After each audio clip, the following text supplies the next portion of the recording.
death. It followed us to this place. I can feel it all around. A virus in a system. A rust within the wires, corroding the very essence of humanity.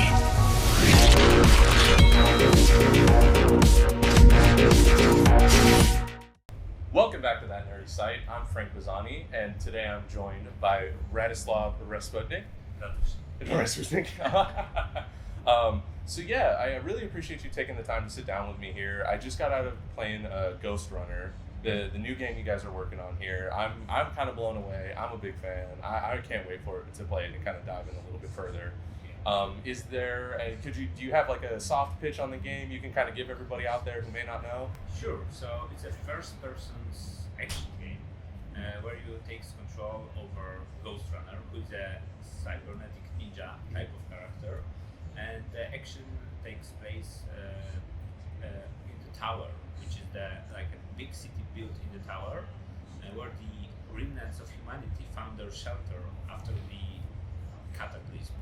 So that's the premise of the game, and our core mechanic is one shot, one kill, or one hit, one kill, because we are mostly slashing enemies with the sword, and everything is in kind of futuristic cyberpunk world. I kind of want to talk about first like some of the influences that may have gone into it, and I'm assuming you guys may be just like fans of like the cyberpunk kind of genre, or is was that why you guys kind of decided to lean into that, or can you tell me about that? Yeah, it's like we are totally hyped with that, let's say, renaissance of the cyberpunk, which is happening right now. Of course, the new Blade Runner was a great movie, and we were like big fans of it. The Matrix is like also the inspiration, because we have that bullet time moves where you can dodge the bullets and this kind of stuff. And so basically we are really hyped over the cyberpunk genre, and we wanted to make a game in the same setting. I think you obviously nailed it too. Like when you just see the gameplay and you just have those like striking cyberpunk visuals and like, you know, the dark and the rain and then the neon. But then even like you guys were kind of talking about like you kind of ascend up into maybe some like the nicer areas and then that's all, you know, that classic cyberpunk that divide. And I'm really curious to see how those like areas kind of look and how those kind of feel and play out. Yeah, we've also got this kind of thing which we call cyberspace, which is a place where you will be able to hack some access to like let's say another levels of the tower, because your goal is to climb at the top of the tower, and also you will be able to enhance your own abilities through hacking the systems in the tower. So it will be also quite interesting, because it will look totally different than the things you are seeing, where you are able to see in the demo. Oh yeah, because there seems like there's going to be quite a few things that will kind of develop and kind of grow as you kind of progress through the story and kind of climb up the tower.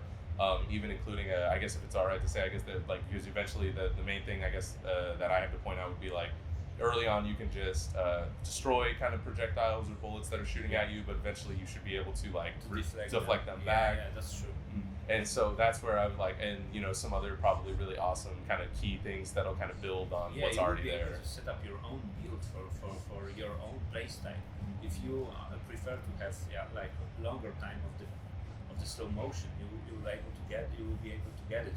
Or if you prefer like quick action, that you can get, for example, more dashes, but you want to be able to run like all of these upgrades at the same time. So you will have to pick the right one, which fits your playstyle the best.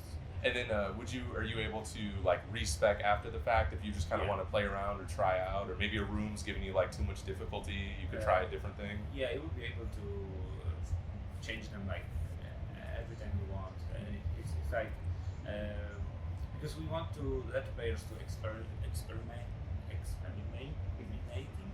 Experiment with it. Yeah. So it's like we want the players to give a lot of freedom in our game, because I see the players who are fans of using just dash to have like this quick kills without dodging the bullets in slow motion, and they can do that. So it's like and all these upgrades, it won't be like a necessary thing to beat our game. So let's say they can beat it like on this kind of vanilla mode or something, that they don't have to use all these upgrades. It will be optional, but it will give a lot of fun and options, and it will provide another opportunities to how to deal with enemies. I don't know if you may have already even seen it already, but I bet you think you're going to get some of those players out there that are going to try to do the entire thing just base like how it is right now, like in the demo, like. Oh yeah, so players are trying different things. I mean, as far as we are showing how they perform, we figure out some maybe some new skills which we can use, which we can develop for the players, and we got a lot of feedback from them actually here on PAX, and we were also showing the game on Gamescom in Europe, so we get amazing feedback, and so we know how we should perform later, what we should develop for players, because it's like we are huge gamers in our studio. We've got a philosophy that game developers, game designers should be gamers to know what players expect, to know the current trends in games. So we as gamers are very hyped over our own game, and we enjoy playing it. Like we are playing it a lot every single day, and it's still fun for us. So that's very important thing. Yeah. No, I think you're definitely right there, and even from I've obviously have like limited more time playing it, but I had a ton of fun, and even on getting dying and kind of just been like, oh, I can do it one more time, like, oh, this is what I messed up on, like get back in there, and like I'm glad from like your guys' perspective that like you haven't lost that like in the studio, like you're still It's like we are doing some races sometimes, some speedrunning events, or trying to make like a run through the level without dying, which is very hard to be honest. But this game got a huge potential for speedrunners, and we are going to help them to get some features, like exclusive features for maybe some game modes for speedrunners. We are definitely looking into it, and it will be something. And that's one of the things I was wondering about too, because like you said, like I do think this would be great for speed runs, because not only can you do this kind of runs where you're just trying to beat it the quickest, you're obviously like, oh, I'm gonna do no abilities, try to go through without dying, or just do these like face-off races, kind of like you were saying too. For example. Do you have any idea? Like obviously, say you're looking into it, so I definitely understand if there's not a ton of info. Do you have any idea on like features or anything you might be doing for kind of speed run some community? time attacks, heal counters, this kind of things. But it's hard to say right now what will be implemented in the final version. But definitely we are going to have something for speedrunners. Yeah, and that's what I'm glad to hear. Like speedrunning is still a huge community out there, and like I think this game would fit so well in with that. And as you said, you guys are gamers, and a lot of you are. So is there any like particular games that kind of maybe have heavily influenced this, or maybe you gave you some ideas? Of course, yeah. So for example, Titanfall 2, because its movement was like great. Yeah. The whole running system is great there. Mirror's Edge, and of course Hotline Miami, because this one-hit-one-kill mechanic is like the core of the game. Yeah. And that instant restart, that feeling that you are not failing when you are dying, you're just learning how to perform in the next try, and this is a huge thing for us. And this is the part where players are not getting frustrated, because we are giving them a lot of checkpoints, and we are also giving them the instant restart, so they can just be right into the action again. And so this is an important thing for us, and also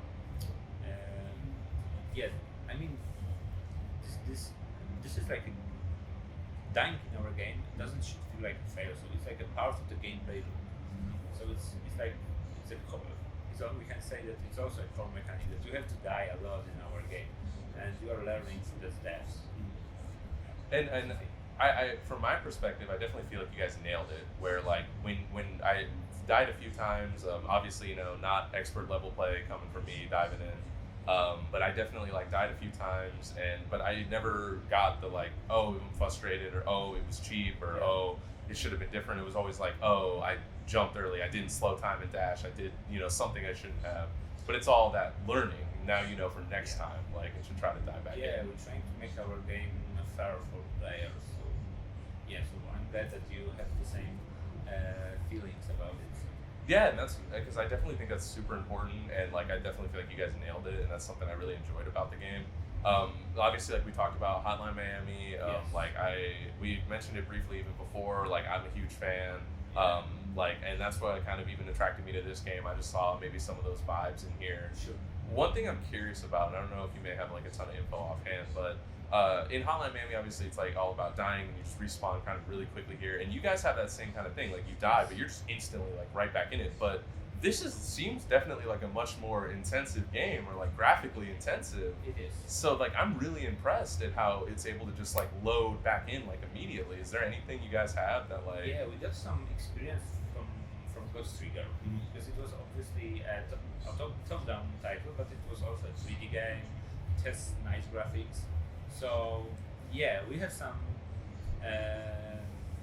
methods of how to deal with it. We are just we are not loading the whole level again because it's already loaded, and we are just moving, enemies, spawning enemies and switching the position of the character, like not loading the whole level again. So this is the tricky part, but it's working.